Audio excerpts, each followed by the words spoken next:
Here is another story Jesus told. The kingdom of heaven is like a farmer who planted good seed in his field.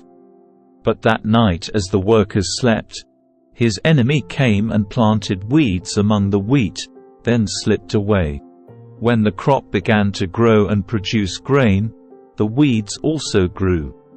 The farmer's workers went to him and said, "Sir, the field where you planted that good seed is full of weeds. Where did they come from?" "An enemy has done this," the farmer exclaimed. "Should we pull out the weeds?" they asked. "No," he replied, "you'll uproot the wheat if you do. Let both grow together until the harvest. Then I will tell the harvesters to sort out the weeds, tie them into bundles, and burn them, and to put the wheat in the barn." Here is another illustration Jesus used. The kingdom of heaven is like a mustard seed planted in a field. It is the smallest of all seeds, but it becomes the largest of garden plants. It grows into a tree, and birds come and make nests in its branches. Jesus also used this illustration. The kingdom of heaven is like the yeast a woman used in making bread.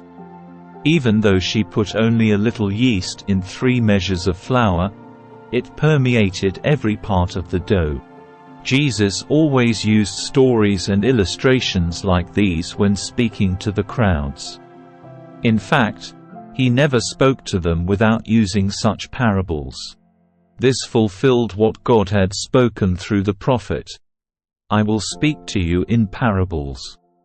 I will explain things hidden since the creation of the world." Then, leaving the crowds outside, Jesus went into the house. His disciples said, "Please explain to us the story of the weeds in the field." Jesus replied, "The Son of Man is the farmer who plants the good seed. The field is the world, and the good seed represents the people of the kingdom. The weeds are the people who belong to the evil one. The enemy who planted the weeds among the wheat is the devil. The harvest is the end of the world, and the harvesters are the angels.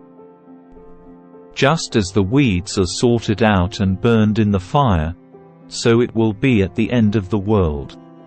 The Son of Man will send his angels, and they will remove from his kingdom everything that causes sin and all who do evil.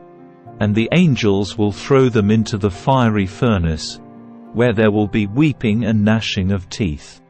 Then the righteous will shine like the sun in their Father's kingdom." Anyone with ears to hear should listen and understand.